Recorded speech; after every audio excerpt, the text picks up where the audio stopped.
moving on to the reactivity of alkanes as the start of our set on synthesis. Now our alkanes are quite unreactive. They're used for fuels, of course, and the bonds are covalent and generally non-polar. Now what we want to think about is what would happen if a non-polar bond was to break.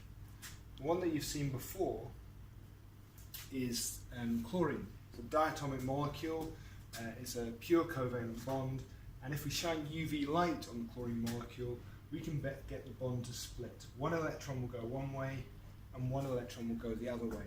They both have equal electronegativities and you get homolytic fission.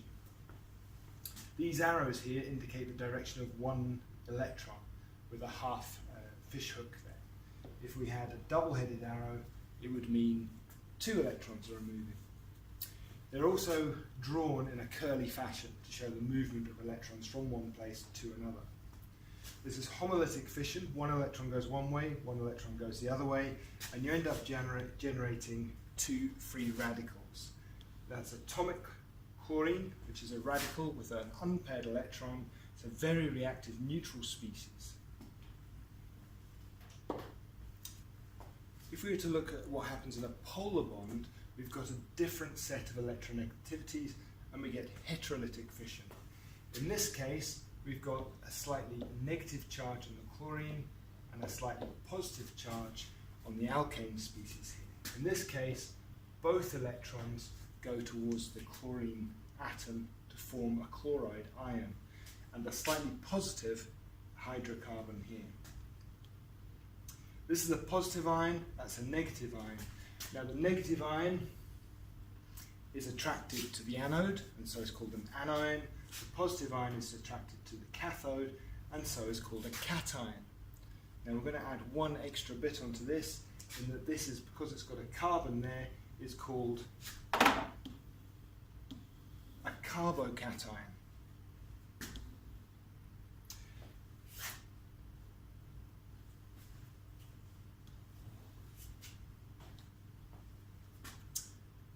We can also polarize this bond another way. So, example, if we had methyl lithium here, we've got a difference in polarity in that lithium is delta positive, and in contrast to our usual situation, the carbon end is slightly negative, being more electronegative.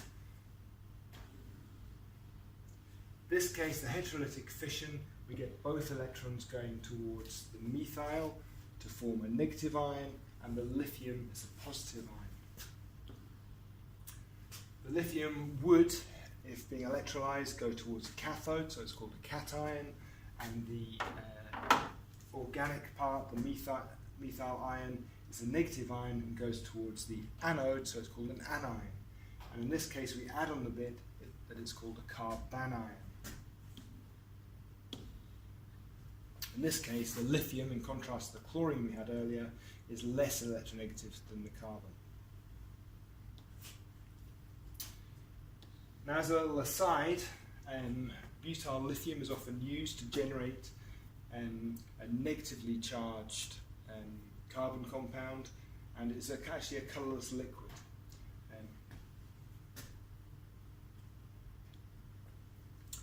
Reactions of alkanes. The main reaction of alkane is combustion, which generates a huge amount of energy. Normal combustion equation for pentane to form carbon dioxide and water. Hydrocarbons or alkanes can also undergo reactions initiated by sunlight, usually involving splitting of a diatomic molecule such as chlorine. For methane to react with chlorine, we would like to find out which bond is about to break first. Looking at the bond enthalpies, carbon to hydrogen is 414 kilojoules, and chlorine to chlorine is 243 kilojoules. The chloride bond is more likely to break, and often breaks when exposed to UV light.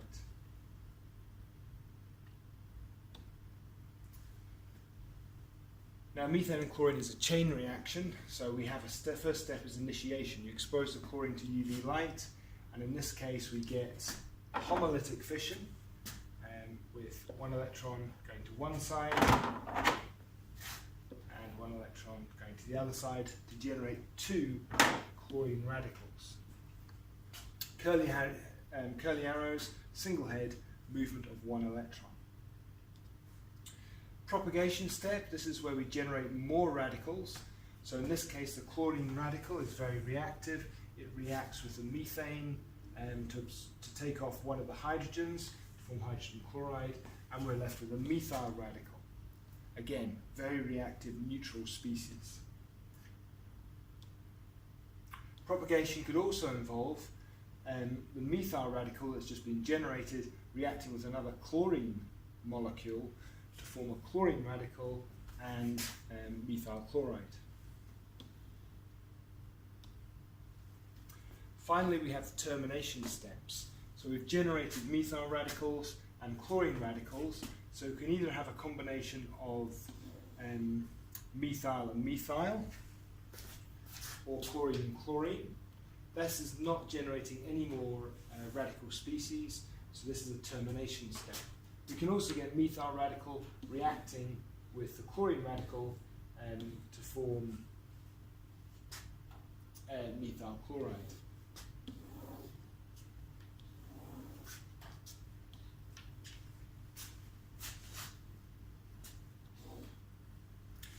Now the radicals are very reactive, and the concentration is very, very small of radicals because they're so reactive.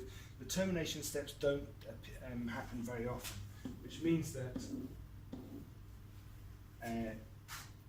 chain reactions keep going.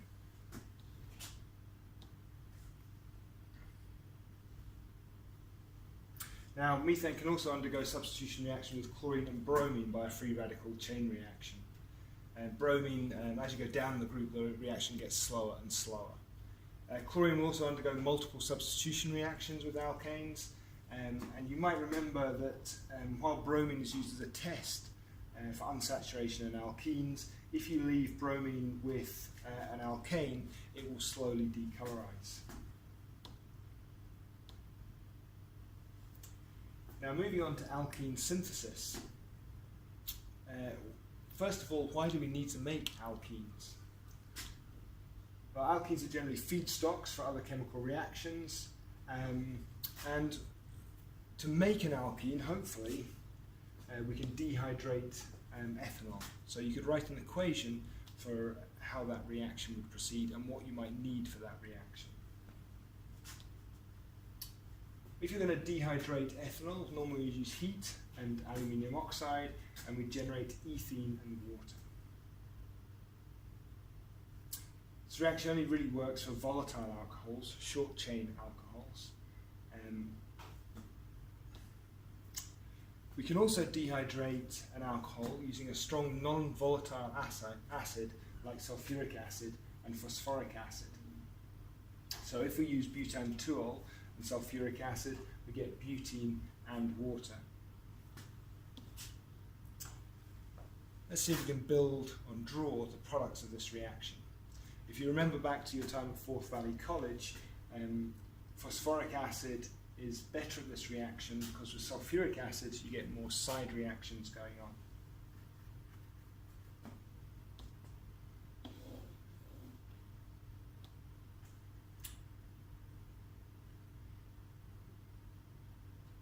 Now, if you've paused the video and you've done your dehydration, you've built your products, you should have found that actually there are two different dehydration reactions. If you've got butan-2-ol here, you can get two geometric isomers of butene. Second stage of generating alkenes is elimination of a hydrogen halide, so HCl, HI, from a monohalogenoalkane, so an alkane with one halogen attached. If we look at chloroethane, which you can build, and you do the reaction in potassium hydroxide and ethanol, and in this case I'm going to emphasize the fact that ethanol begins with an E, and we're dealing with an elimination reaction. If you link the solvent to the elimination, we will generate ethene and hydrogen chloride. So there we have our chloroethane, there's our ethene and hydrogen chloride being formed. At this point, you might want to pause, have a think, look at the previous reactions, and have a list of reactions that alkenes can undergo. So at this stage, if you pause and write down a few, you should have combustion, addition, hydration, halogenation, hydrogenation, hydrohalogenation, all decent addition reactions. Hydrohalogenation is quite interesting. What products would you get when you add hydrogen chloride to propene? Take some time, pause the video, write down which products you'd get. You should have got two products because the hydrogen can add to the end carbon or it can add to the middle carbon, leaving the chlorine to add to the middle or the end carbon. Now when this reaction is done, we don't see an equal amount of product. What we find